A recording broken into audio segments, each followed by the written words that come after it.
This KFAN podcast is sponsored by Builders and Remodelers, exclusive Twin Cities provider of Elements Windows. Get the highest quality windows at unmatchable value. Visit buildersandremodelers.com for more details.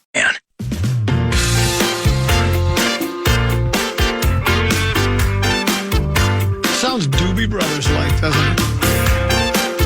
It's got that vibe to it. Yeah. Bonus Bucks is back on KFAN. We have 9 chances for you to win $1,000 every weekday. 9 chances. That's every hour from 9 a.m. until 5 p.m. Every hour. To enter the keywords, learn more, head to KFAN.com. Bonus Bucks is presented by 2 men in a junk truck. 2 men in a junk truck. Remember we used to call Minnesota, the Vikings, the Minnesota Moving Company? Maybe we should call them 2 men in a junk truck because they only got 2 healthy offensive linemen. Sorry about that. I'm not taking glee in it. If you remember, yesterday I was criticized for being negative against the hometown teams. Remember? Think I've been negative? I wasn't here. Oh, that's right. You were. Yeah, I got criticized. That one person suggested that we, the Vikings leave the fan because everybody here on the fan hates the Vikings. No, it's just like, so he wanted me to ducky and bunny it up and say, we're going to beat the Chargers. We're going to figure it out. Yeah. What I did say is if they get competent quarterback play out of Wentz and don't let a quarterback at a 153.8 QB rating, we have a chance to win the game. Wentz was awful, and I don't know what the QBR rating or the QB rating was for Harbaugh. I know it wasn't perfect, or not Harbaugh, for Jalen Hurts. For Herbert, I know it wasn't perfect, but I bet it was darn close. Anyway, time for 5-3-4 now. Time now for 5 questions. Well, actually 3, but 5 sounds like more than 4. Question number 1. And now it's time for the 7th inning stretch. The World Series begins tonight in Toronto as the Blue Jays host the Dodgers for Game 1. The Dodgers are minus 210 favorites to win the series. That equates to a 60% chance of winning. Common, what is your World Series prediction? Yeah, I mean, again, I'll go with the, is it called going with the chalk? Sure. I find it, a wise man once said, if you play defense, if you pitch and play defense, you give yourself a chance to win the ball game. I don't know how well the Dodgers are defensively, but the starting staff is terrific. I think either you asked it in a 5-3-4, maybe Brett Blakemore did yesterday about, is this, the best pitching staff? And, I did that 2 days ago. Yeah, and again, I mentioned some other. Matter of fact, I want to even go back. We'll do this later as we're tap dancing to kill some time, because I don't know, there's only so much we can say about a terrible team in a terrible city with terrible fans and a terrible stadium, the Vikings, but another Baltimore it's awfully staff, negative for a fan host. Yeah, that's I'm sorry about that. But anyway, I think the Dodgers, the pitching staff's too good. You have Snell, Yamamoto, Ohtani, and then who's the fourth guy? I can't think of his name right now. But those guys, I don't know. I guess if Seattle tears the cover off or Toronto tears the cover off the baseball, but I just that means, think of this. If those pitchers pitch like they have been because in postseason they've been virtually unhittable, you're going to have very few chances to score runs, which puts all the pressure on your defense. We talked, when the one text messenger earlier said, well, the poor Vikings offense led to poor Vikings defense because they're on the field all the time, and there is some truth to that. But you can take that into baseball too. If you're facing a pitching staff that isn't allowing more than a run or two a game, that means your pitching staff has to be every bit as good. And I don't think Toronto's quite matches up to what the Dodgers have. I don't see how they could. Even though I can't name a starting pitcher on Toronto, I can't believe they can. Is Barrio still there? That's a good question. I don't know that. But I'll take the Dodgers, and I'll take them in a sweep or 5 at the most. A gentleman's sweep is what we like to call it. Question number 2. It's time now for the lowdown in Dinkytown. The Gophers football team will meet Iowa for the 119th time tomorrow in an effort to recapture the Floyd of Rosedale. Iowa 5-2 this season. They're allowing just 14.6 points per game.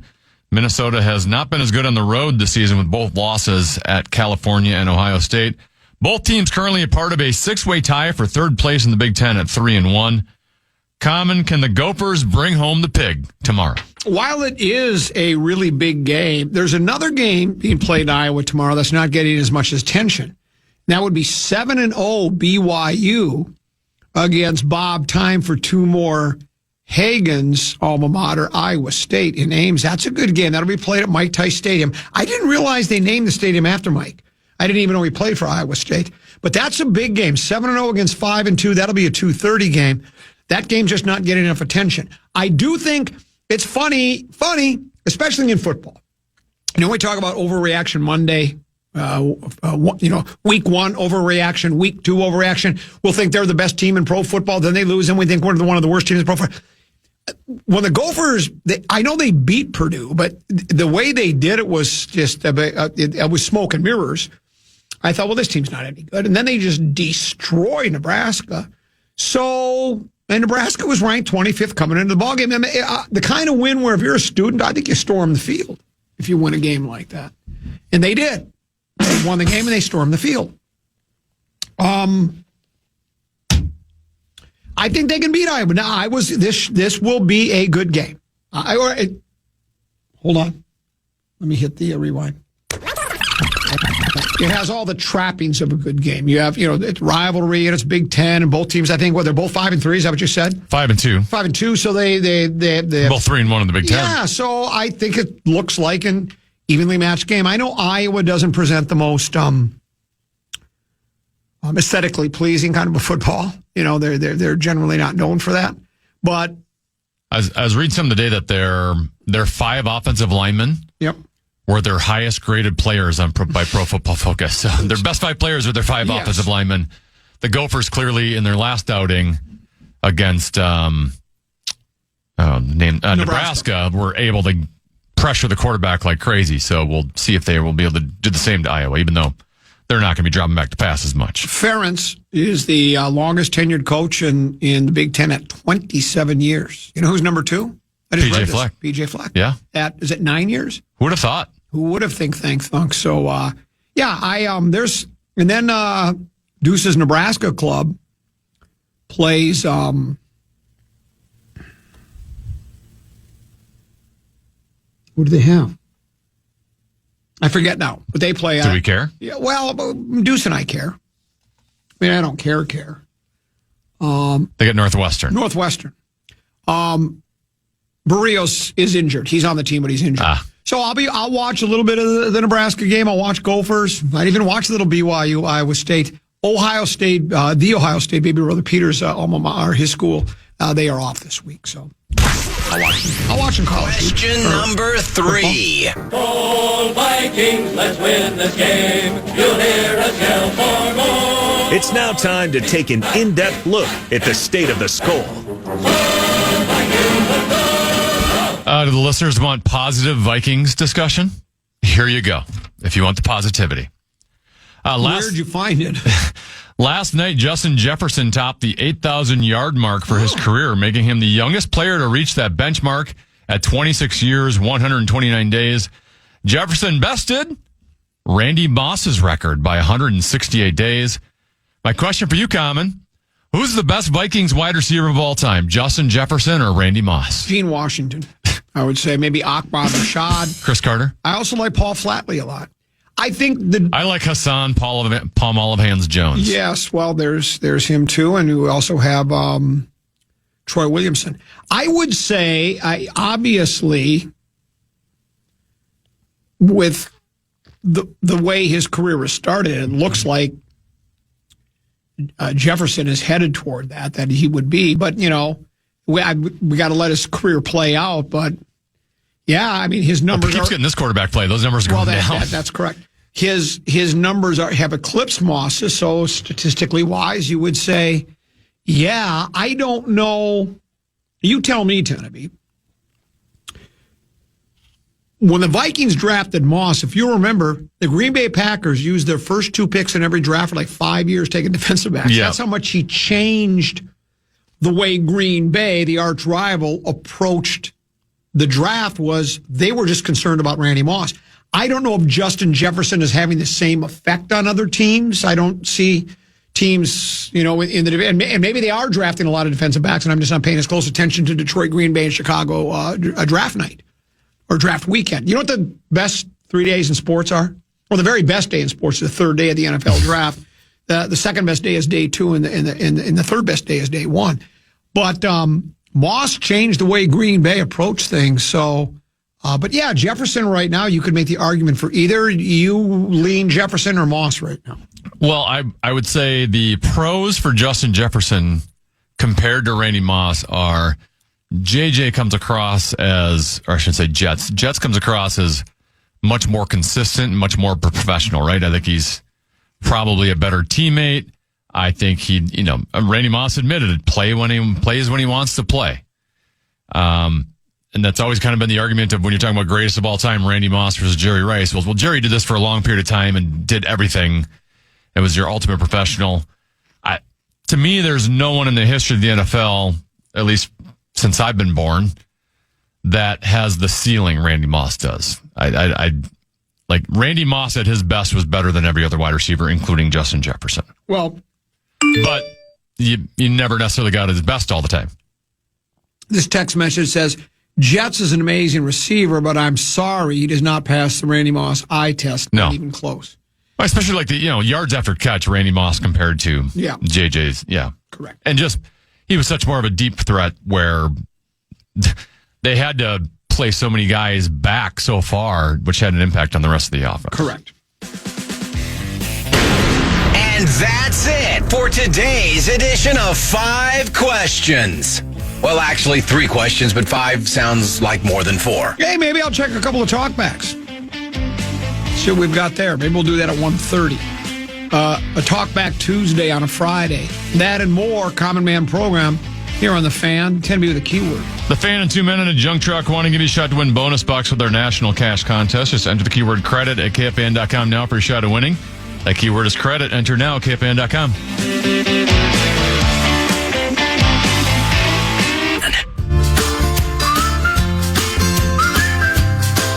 Mark your calendars. Boston punk legends Dropkick Murphys are set to hit the Palace Theater on March 6th. Don't miss out. Tickets are on sale now. Get the full details at KFAN.com, keyword calendar.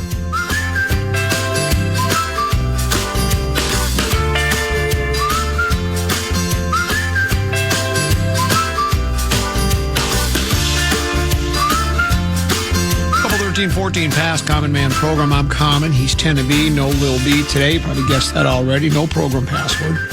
One text message, you're very disappointed with the heartbreaking loss. Well, it wasn't heartbreaking. The devastating loss, the complete beatdown the Vikings took at the hands of the Chargers. He was looking forward to Lil B, lighter side, looking forward to program a password. He thinks we let him down, 10 to be. And I left it up to you. You said you want to do program password. I said, it's up to you. And then what you did was you decided not to do. So you've actually let that listener down. Yeah. He's crushed. Just so you know that. And I don't know. I think you'll still sleep well tonight. I take full responsibility. But you should take full responsibility for that. Here's something else I found, Tennessee. Let's talk a little wild for a second. We're going to get to some talkbacks. I promise we'll do that at 1:30, but because I got plenty of them. When was the Wild's last game? They played Wednesday night at New Jersey, a loss. Okay. And here's what Coach John Hines said. I think this was after that game. I'm pretty sure. What's the date today? Today is the 24th of October. Because I read this at 1:55, October 23rd, 1:55 a.m. Think about it. I was prepping for the show at 1:55 a.m. I can show you the date on the saved.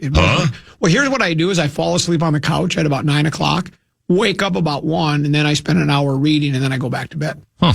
So at 1:55, this was the quote I saved from... Your sleep is exhausting. You need a break from your sleep. Yes, from Coach John Hines. Here's what he said. The power play was indicative of most of the 5-on-5 play. It was overpassing, not enough shooting. And when the power play was going early, when you look at all the goals, they were shots, tips, rebounds in and around the net. And tonight, we didn't have a direct shove-it-down-your-throat mentality on the power play, and we didn't get anything from it. You like the mincing little steps on the ice and passing, looking for the perfect, pass from A to B to C to D to E, F, G, and then wait for that perfect open shot and score. John Hines agrees with me, and he agrees with the fans. Shoot, shoot, shoot. Your thoughts on this quote? I love that you've really tried to play this as if I don't want the players to shoot the puck. That you've now taken it to the extreme. Isn't that what you... No, I don't. Oh. I don't like when fans yell shoot when there's not an open lane to shoot at. So at that point, obviously, if there's an open lane to shoot, I'm all for shooting. But even one of the power plays the other night, Zeeb Booyam, they win the draw, goes back to him at the point, shoots it right into the guy's shin pads. It goes into in our own zone, and now we have to try to get reestablished position in the offensive zone, which is a challenge. It's hard to do in the NHL when they line up 4 guys across the blue line, and you just killed 20 or more seconds off your power play just trying to establish possession in the offensive zone again. And then you're scrambling around while you do it. So I will say, generally speaking, 5-on-5, they probably do need to have more of a shot mentality. And I think it's mostly just because they're not, after that top line, they're not very skilled. Right? I mean, Foligno and Hinostroza and Hartman and other Johansson's and even Tarasenko at this stage of his career, they should all be thinking shot first, get the puck to the net, because that's just how they have to score goals, because we're just not skilled enough past Kaprizov and Boldy. Shoot! I just like saying it. Shoot! Well, I mean, shoot! The games they've had the most success, even though they didn't win the Columbus game, they put up 50-some shots there. They were a shooting gallery against the New York Rangers. Now, they got a decent amount of shots off, I thought, on the Devils, but only scored a goal.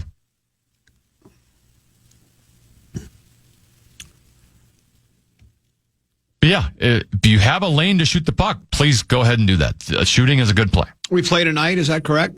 No, I think they're tomorrow night. Tomorrow night? We begin our home trip. That was not a very successful 5-game road trip in which they went 1-3-1. Yeah. Now, I believe they're at home for 6 games, if I recall correctly, with the Utah Mammoth, they just beat the Blues 7-4 last night. I call them the Woolies. We're taking on the Woolies at... They should play Wooly Wooly. They the should. DJ should tomorrow night at Grand Casino Arena. And they should have their mascot should be Sheb Wooly. Utah's won 5 in a row. They are 6-2. Wow. Is this a first-year team? No, they moved to Utah after they were always the Arizona Coyotes. Oh, yeah, that's right. So it's not an expansion club. And last year they were the Utah Hockey Club. Yeah. This is their first year as the Mammoth. Remind me, were they awful in Arizona or just nobody showing up to games or both? A combination of both. Yeah.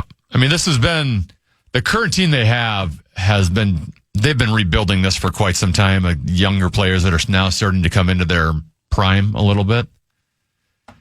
Including Logan Cooley, who played here at the University of Minnesota. Was the Phoenix Club, how long were they in Phoenix? 10 years? 15? I couldn't give you an exact date. They used to be, I think they were from, is that the Winnipeg Jets? Because my question for you would be, did they ever, was attendance always, in other words, did they ever have a stretch where the team was pretty good and then a lot of people did go to the games? I can't tell you their first couple of years as a franchise, but they've never been great. Okay. You would always watch Wild games on television, and the Wild would score a goal, and it sounded just like as big of a cheer as if Arizona had scored, because lots of Wild fans traveled there. They did not fill the stadium. They had stadium issues, if you recall. They were playing in a college arena, a college rink the last couple of seasons. Right. Where they were playing at Arizona State. Key 7-day forecast is nice. It's going to be 58 today, 56 Saturday, 60 Sunday, 58 Monday, 52, 54. And the lows allow me to play golf on most of those mornings. There's some frost this morning. Yeah, well, there's thick frost. That's why That's why we did not. I did not play this morning. But it looks like we're going to be frost free for the next week or so, or probably close to that. I'm sorry, you were saying they were playing in a college. No, yeah. So they had arena problems. So on top of attendance, so that's why they moved to Utah. Now, I think he sold the team, so it wasn't just a relocation. Okay. I think he sold the team to. My guess would be Phoenix is a large city. I think they're population wise. I think they're top 10. They might even be top 5, 6. any professional sports league would like to have a team based there, right? Because they have a large population. Yes, but no. I mean, like Houston has a large population. Right, I was getting to that. I was saying that most. I was just taking a long time to get there. Sorry. We got a lot of time to kill. That most leagues would like to have a franchise in one of the biggest cities in America because Phoenix is there. But if people aren't supporting it, they were probably depending on a lot of snowbirds, right? People that maybe came from northern climates. Because I know you can be in a warm weather climate and still support a hockey team because it's happening in Florida, right? Are the Panthers getting sold out? They're winning Stanley Cups, right? I think because they're winning. I think previous to winning, they weren't selling a lot of tickets there. So my question for you then is, do you think Arizona, if there is an expansion, they're never going to be on the list again, are they? We'll never see hockey in Arizona. I mean, I never say never, but it would be a long way. Because there's other big teams like a big city like Houston that's also in a warm. But, Vegas is a whole different type of southern city, but that's a warm climate in which they know a lot of people are going to travel from elsewhere to go watch games there. So they've been selling well. I know that I suggested that when the Kansas City Chiefs were being courted by, was it Leavenworth? So they were being courted by just over the border in Kansas. To move there, right? Because of the stadium issues, because they wanted a refurbished stadium and the voters voted no in the county where the Chiefs reside. I suggested that the Chiefs move here to St. Paul. Yeah. Do you think the Twin Cities could sport another hockey team? Sure. Let's have a Minneapolis team and a St. Paul team, or why not Duluth? Why not do that? I actually think the Twin Cities could. I mean, the Wild still sell tickets, right? Oh, they're selling out basically every game. Yeah. So why couldn't this town support another hockey team? Why can't we have two teams? New York does, Los Angeles does, Chicago does. I thought we were the state of hockey. Yes. Let's get it pumped up around here. Talkbacks next. Common Man program on the Fan.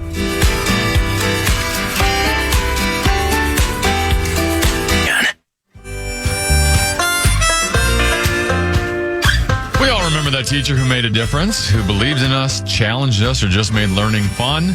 Now's your chance to say thank you in a big way with the iHeartRadio's Thank a Teacher, powered by Donors Choose. Nominate an outstanding public school teacher who's gone above and beyond for their students to win $5,000 to stock their classroom with whatever they need. Help us say thank you to the educators shaping our future. Nominate your favorite teacher now at iHeartRadio.com/teachers. This sounds like music you'd hear going into an episode of Little House on the Prairie. Or what was the one with John Boy? Good night, John Boy. Waltons, it was called. The name of this set of songs is Happy Harvest. Happy Harvest. This song is called Funny Scarecrow. Scarecrow is awful funny. Funny Scarecrow. There's some farming music right here. Yeah, it certainly is. Halloween right around the corner. Before the program's over, we'll take a look at some Halloween costume ideas. Also, I want to do a pitching matchup between the Los Angeles Dodgers and what they did. A breathtaking performance over 4 games against the Brewers, but I want to compare it to a team from back in my day and a starting pitching staff that did as well, if not better, and that was in the World Series against the Dodgers. But we'll look at that later. Right now, I want to take a look at some talkbacks or listen to some talkbacks. Vikings destroyed last night. Was it 37-10? Was that the final score? Yes. They lose to the San Diego Chargers. It was never a ball game. Let's listen to some of the talkbacks. Do you have talkback potted up? Yep. Let's go ahead with this first one. Wait, now, which one is the first one? Let me see if this is it. Hey, Common Calcutta Clipper guy here. This might be sacrilegious to say because he's a beloved player, but Harrison Smith looked horrible last night. I know everybody did, but if I'm just going to pick out one thing, since I only have 30 seconds, terrible. Slow, no effort, just kind of stabbing at the ball, not even trying to make a tackle. Yeah, I'm just saying, should have retired. Oh my gosh. Tanami, do you agree? Was Harrison Smith awful last night, and should he announce his retirement? Well, who wasn't awful to his early point, right? we still don't really know exactly what the health issue was with Harrison Smith before the season, or he missed some times early in the year. I have no idea how much, a guy at his age and you're like sitting out for that long. It's harder to recover at that age than it is some of the younger guys. So I don't know if that's still having a lingering effect. If no Cam Bynum back there in the secondary is having an effect. If the lack of pass rush. I mean, this is, as the Twins one said, this is like a total system failure. Correct. I would love to be on the air today and say, if we just change this one thing, we can still salvage this season. Correct. But when you got no pass rush, you can't stop the run. Your secondary's bad. Your offensive line's not only bad, but it's not healthy. And at this stage, you can't count on it being healthy at any point because you've now gone a month straight of your left tackle being on a pitch count, and now your right tackle's re-injured. There's no quarterback we can trust that we know of. No. We just don't. And the running game is non-existent. And they got a challenging schedule coming up. Even before these last two games, I was saying with you, through 5 games, the Vikings had the easiest schedule in the entire National Football League. Yeah. And they were 3-2. And if you look like the quarterbacks they were playing, not a lot of dangerous quarterbacks. Right. Now the last 2 weeks, they've played quarterbacks. Yeah, they have. They have not fared well against Jalen Hurts. They have not fared well against Herbert. They didn't fare well against Aaron Rodgers. And you got Jared Goff coming up. Lamar Jackson looks like he's going to play Sunday. He'll probably be back for that game. You're still going to have to hit Jordan Love twice here. Dak Prescott. Heck, Jackson Dart looks like a quarterback all of a sudden. So, and from that 5-week point, you had played the easiest schedule, and from that point on, it was the most challenging schedule in the entire National Football League. So this season can get away from them very quickly. Here's another talkback here on a Talkback Tuesday on Phone It In Friday. Boy, am I glad we spent all that money in the offseason on Hargrave and Allen. What a joke. We should have kept Phillips. Redmond, he's playing his butt off. I got to give that guy credit. He looks like he was the only one that wanted to be out there last night. Obviously, injuries are killing us, but, the offensive ineptitude, Hawkinson's nowhere to be found. I think KFC's could be on the verge of losing the team if they don't shore this up. Your thoughts tend to be, he makes some salient points. I mean, I would say that Hargrave and Allen have not.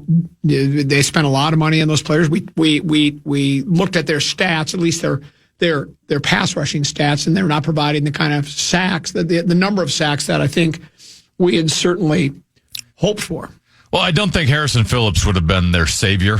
No. I think he's a pretty average, middle of the road player, and he was good at stopping the run. He became expendable because Jalen Redmond, they wanted to get more minutes for Jalen Redmond. And Jalen Redmond is one of the few bright spots on your defense. And there's not a lot of bright spots. Between him and Jonathan Grenard, you have two guys that at least appear to be giving effort last night. Yeah. But yes, Harrison Phillips would have been better run stopping than the other. And to your point, if those two guys in the middle, Allen and Hargrave, aren't rushing the passer, then they're not much of help to you. Hey, Common, JD, Florence, Texas. Everything that KOC did in the offseason, offensive line, center, running backs, defense, he changed everything from last season, has come back to bite him in the derriere. And that just goes to show you that a coach isn't always right. The only plus that has come out of this whole situation is we have the next franchise quarterback for the Minnesota Vikings, Mac Brosner. My take. Yeah, I don't know if it's Brosner or not. We better hope it's McCarthy, because here's the situation. It's going to be hard for McCarthy to develop with the offensive line the way it is. Putting any quarterback you would put in there, I think would struggle. I mean, unless it was Fran Tarkenton in his prime where he could run around like a chicken with his head cut off, right? But now you're putting in a guy that, let's face it, it's well documented, 22 years old. He's only played 2 full games in the National Football League. He had the one half of football in preseason last year, injured his knee, out for the year. And then he's played literally 2 games, and he didn't look all that good except for the one quarter.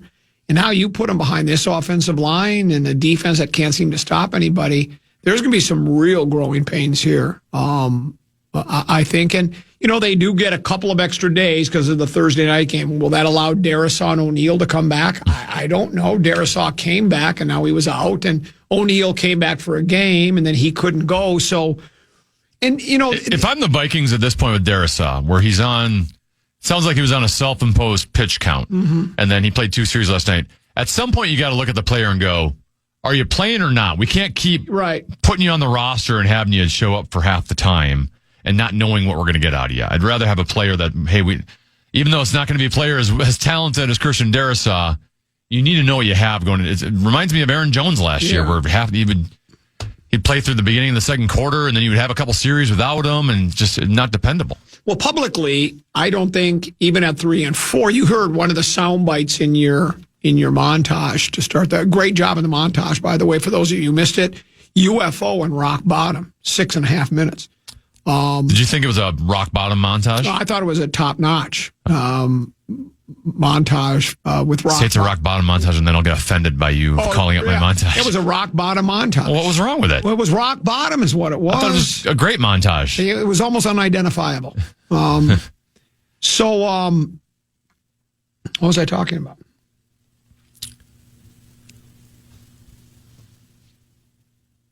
The sound bites from the rock bottom montage. Yeah, where one of the players, up on the season. One of the players said not giving up on the season. As once, yeah. And again, publicly, that's a stab. But I got to think in that locker room, and I'm not saying they're going to come and mail it in. They're not going to pull a Baltimore Ravens, I don't think.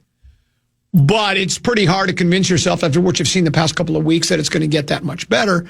So then, do you just tell Darisaw, look, and I'm not even saying I think there might be some whispers that maybe he's not a tough guy. Oh, what do you mean you can't play? Other guys suck it up and play after knee injury like that. Only he knows his body. And as important as the left tackle position is, this season does seem to be it's in dire straits. So I would just say, you're sitting out for the next few weeks until it's 100%. Because you need him. If he is your long-term answer at left tackle and he's supposed to be, and by gosh, there's no sense playing him and taking a chance on re-injury. Same with O'Neill. I'd let O'Neill sit another week. Now that's the current way they're doing it's not making it better. Correct. And I know that's detrimental to J.J. McCarthy's health, but that's the way the National Football League is. You got to suck it up. So that's what I would do, is I would just rest those 2 guys until they're completely, because again, there's more than just this season. You got to look into the future. They're both still relatively young. They're supposed to be your anchors on each side of the line for the next 5 to 10 years, I think, right? Because even O'Neill is he's only 5-6 years into his career, right? A little longer than that. He's getting a little. I mean, he still has some years left, but. He's got to be more than the longest tenured guys on the team at this stage. Hi, Common. This is Randy from Duluth. You're right on that. Wentz was hurt. He should not have played. And the problem now is, okay, everybody looks at him as a tough guy. I look at him as a tough guy.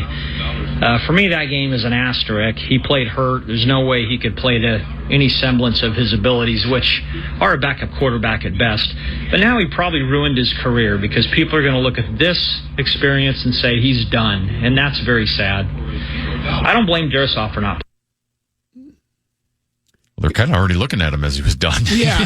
Well, they were. They absolutely were. But yeah, he's and that's probably another reason why he wanted. Here's I'm trying to read the mind of Carson Wentz. It's you're supposed to always eat a little dirt, rub a little Robitussin on it, and if you can go, even at 50%, you're supposed to go because you're supposed to show you're a man and you're tough and you can handle the pain and all that, which. That's an admirable trait, I guess. But also, he probably knows every game could be his last game. Because I think his career, if he's been with 6 teams in 6 years and he wasn't on a roster when the season started until we waived Howell, and then, or did we trade Howell? We just waived him. We traded him to Philadelphia. That's right. We traded Howell. And then we picked up Wentz, who was not on a team. I don't think any other team from what we've seen is going to, the way he's performed here, I don't think anybody's going to pick him up. He might play again this year in spot relief or maybe McCarthy can't go next week. I don't know. But as far as in terms of getting a starting job, he's no, done. But I think he's still he's played well enough where he could still be a backup somewhere in this league. You might be right, but I think he wasn't a backup going into this season. That's what I'm saying. So, but I don't think you think he's played well enough. Maybe he could. I don't know. I think he's played. I don't think he'll be with another team, but I could be wrong. I've been wrong before. Here's another. Common Tenna. Our team was humiliated last night. No wheel of topic. No program password 2 weeks in a row. I listen to you guys for hope, and you're letting me down today. There it is, Tenneby. We let him down. He came to us for hope. After he listens to this show for hope. For a humiliating loss. And then we didn't. We let him down with no little B. And that's her fault. She's the one that we didn't. Yeah. She's the one that wanted to go to the game last night. Okay, here we go. Here's another. Hey, it's Brandon from Red Wing, Minnesota. I just want to say, because we didn't take Rodgers or any of the other guys that were on our roster, I don't think we were going to go anywhere. This year was supposed to be about McCarthy learning, taking reps, and just getting some game time experience. I'm a little concerned he isn't out there, but hopefully we get him out there next game. I tend to see what Brandon from Red Wing is saying, but I don't think he may have thought that we weren't going anywhere if we didn't get a Rodgers or stay with Darnold because it was the year to get McCarthy. He's on training wheels, and then by the end of the season, take the training wheels off and get him acclimated to the NFL.